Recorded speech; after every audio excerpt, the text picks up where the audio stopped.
Hey everybody, it's Jenny Wright, and I want to welcome you to this episode of List, Build, and Lead. This is episode 18, and as you can tell, I am not alone again. I am really excited to have Lynn back with us for this week, for this training video.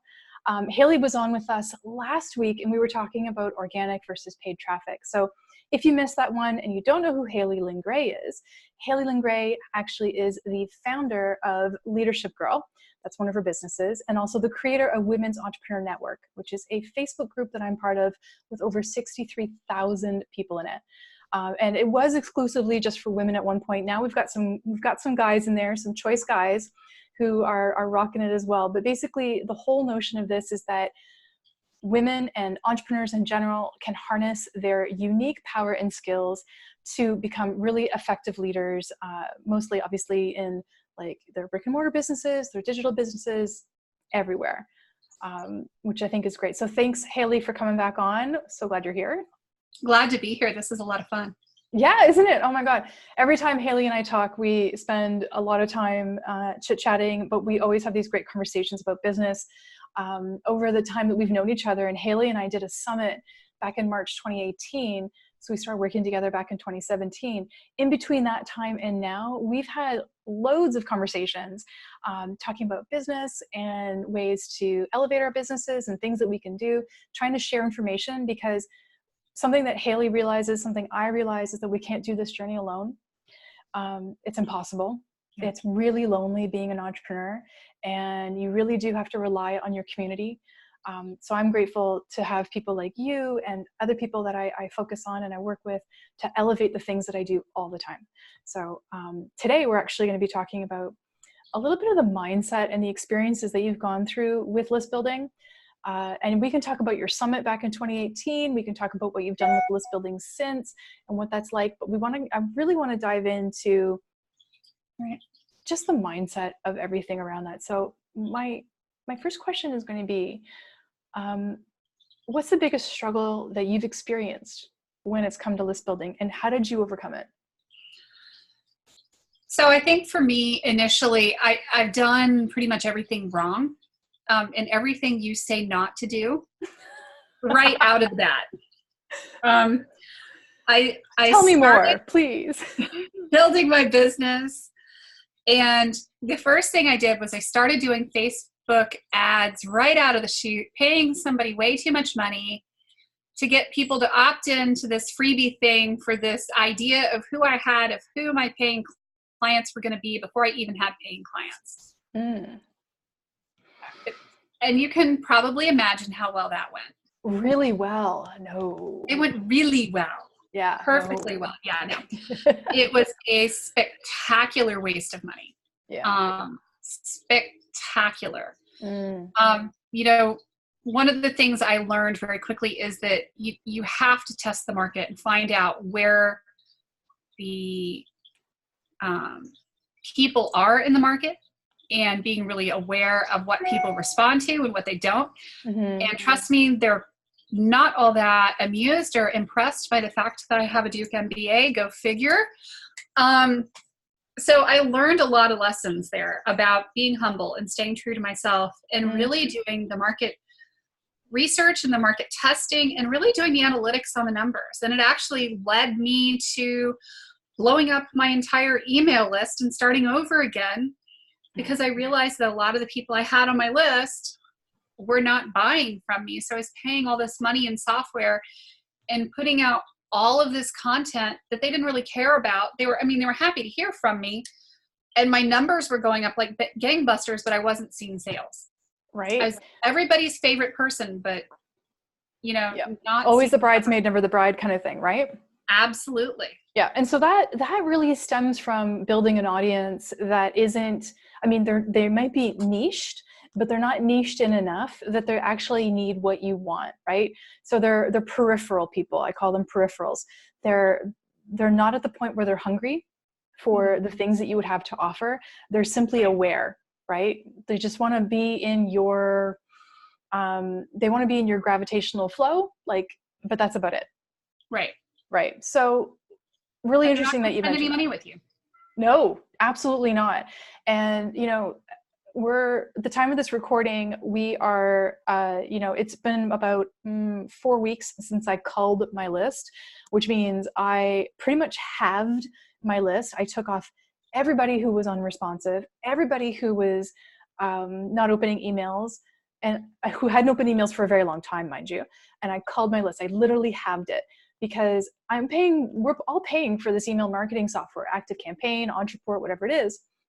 And you're paying a certain amount a month to have that, and you're paying to have these people on your list.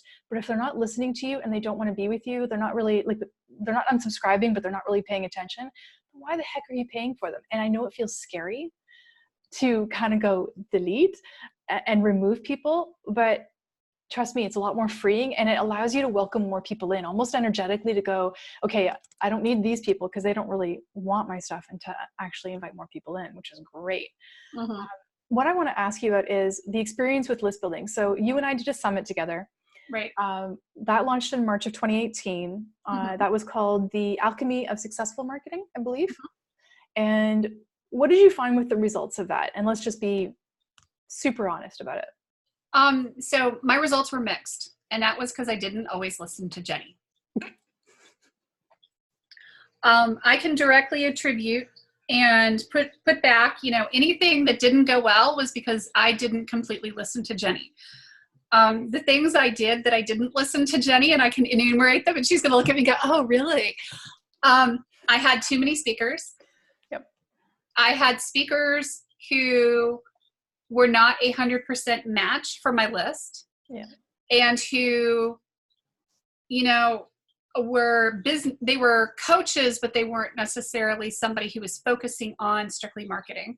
Yep. Or so business building. Were not totally, copacetic with mine. Yep.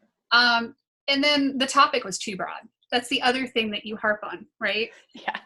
And you're laughing. So, I got quite a few opt-ins. Yeah. And I had sales, and yes. I made money off of the summit. Absolutely. You more than broke even. I more than broke even. Yeah. Absolutely. So I don't want anybody to think that I didn't, but I will tell you that I would have made a lot more money had I listened to Jenny.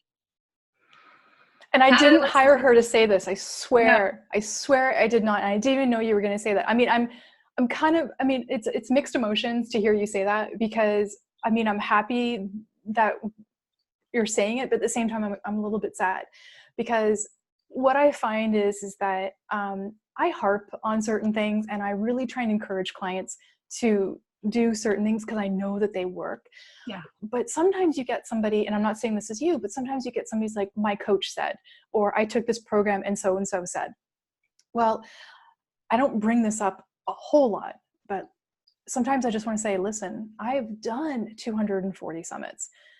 I know the ins and outs. I've had successful summits. I've had failure summits. My own first summit was a complete and utter bust. And I will talk about that to the end of days. But what I've learned over time is the more niched in, the less broad, the smaller the net, the tighter the focus, the results are so much better, right? Yeah. And if you had to do a summit all over again, I'd love you to do a summit again. But if you did a summit all over again, what would you do differently? If I were to do a summit again, and I'm really planning on doing a summit in the next year or so, or getting started on doing a summit in the next year or so, is really focusing on a very narrow niche. As a digital marketer, I have a lot of things that I can talk about. I can talk about Facebook ads. I can talk about funnels. I can talk about Facebook groups. And I would only do one. Exactly. And to add on to that, it should be the one thing that reflects what you're selling off the back end. So whenever we do one of these kinds of list builds together, we have to focus on what you're selling off the back end. If you want to sell group coaching or one-on-one coaching, and it's specific to one thing, if it's Facebook ads, maybe it's Google ads, maybe you're looking at simply building funnels, right? Then everything works back from that and trickles down from that backwards. Never ever look at your list builds as something you create and then you try and figure out what to sell to it later, which, by the way, is hugely pervasive in our online market. It's a way that people talk. Oh, just do it and you'll figure it out later. Blows my mind. So that's called How to Waste $5,000. Right?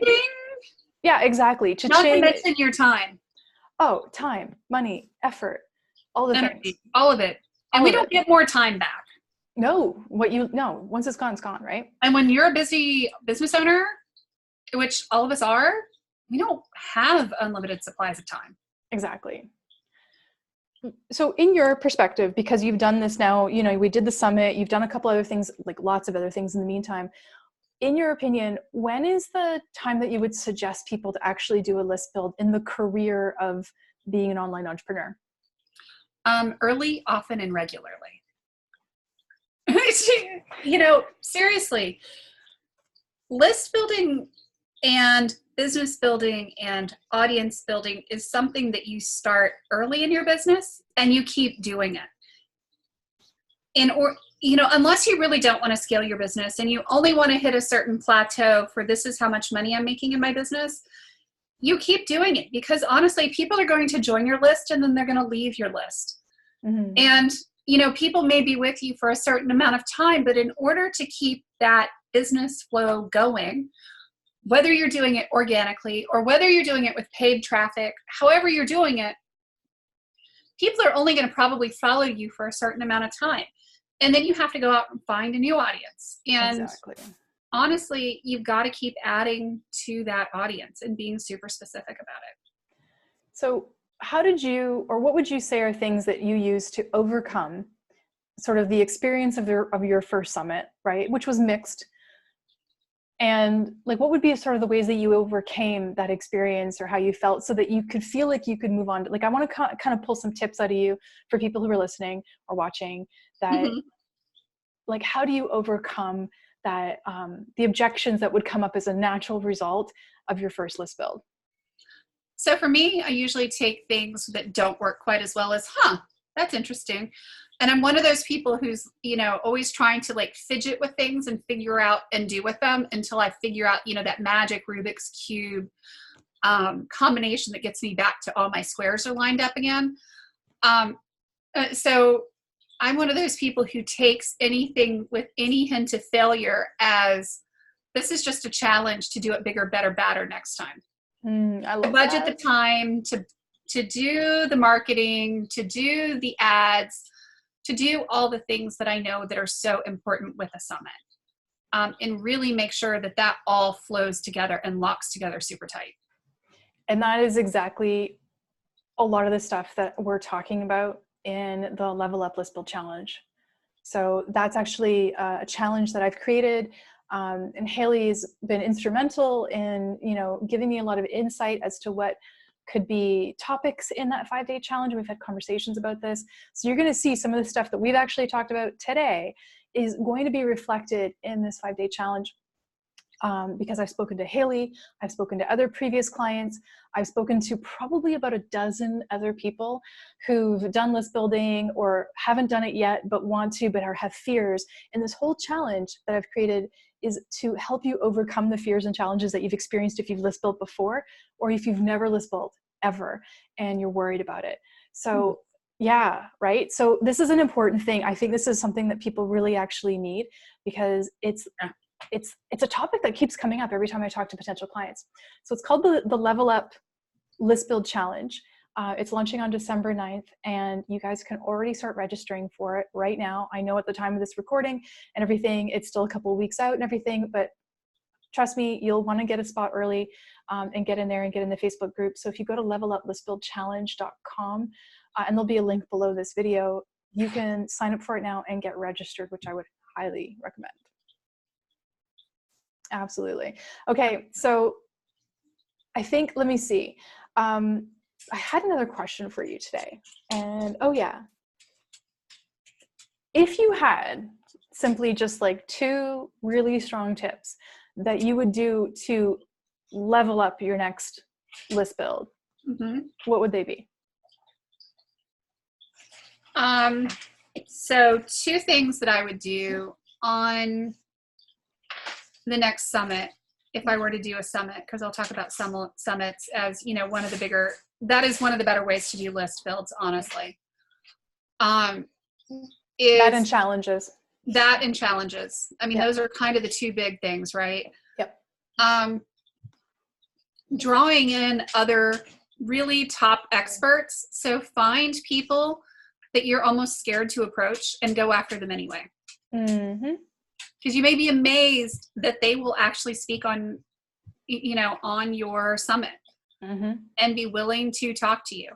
I know that I have been blown away at people who know about me that I don't even know that know about me and are willing to be guests on my radio show or whatever. So that would be one thing, is going after the big fish and the big names. The other is just to be super specific about who the audience is and what you're trying to get out of it. And like you said, you start at that back end and you work it back and you say, okay, I'm trying to get this type of client. Mm-hmm. So I'm developing this type of list build challenge or this kind of thing that is going to net exactly that client.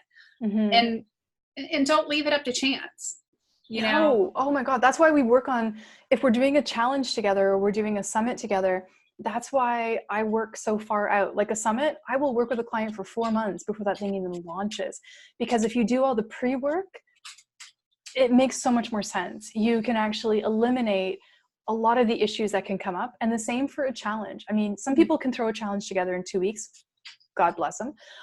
I prefer to have like a month, because, there's if you think about it, whatever your launch date is, you have to work backwards. There's 2 weeks of promo.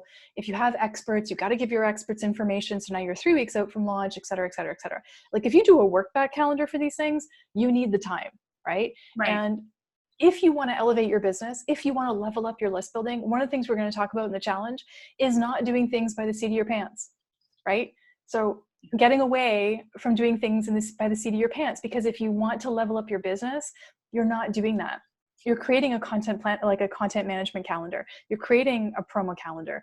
You're creating processes and everything in place so that you can grow. And this is something you're in the middle of, right? So for you to be able to elevate your business, you're creating all these different processes and working with people to do all that, which is fantastic. So it's a really important thing to have those like longer periods of time to create a better end result, right? Absolutely.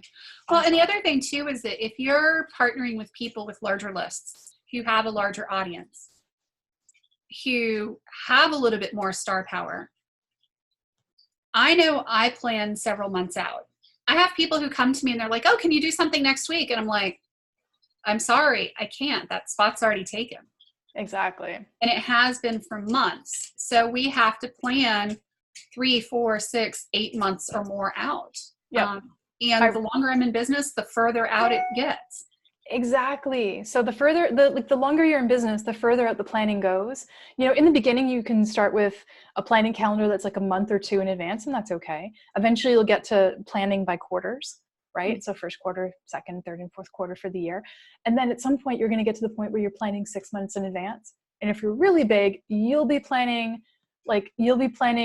a year in advance, and sometimes even thinking a little bit further than that. So not to freak you out or anything like that, but it is, to be successful, we absolutely need to have that mindset that we're professionals, right? And we're not just, playing at being in business. We are in business.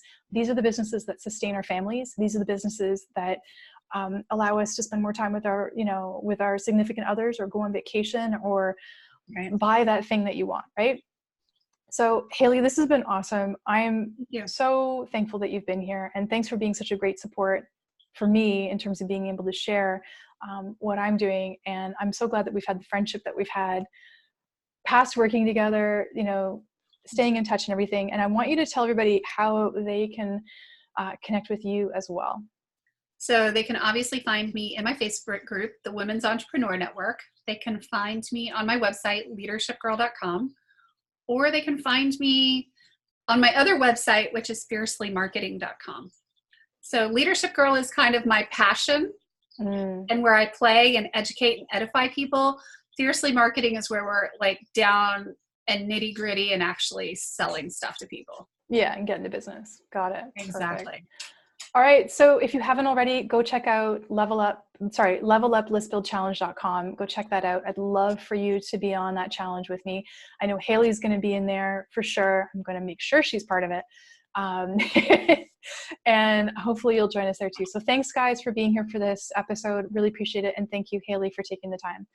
And we will see you guys really, really soon. I'll see you next week. Take care. Bye.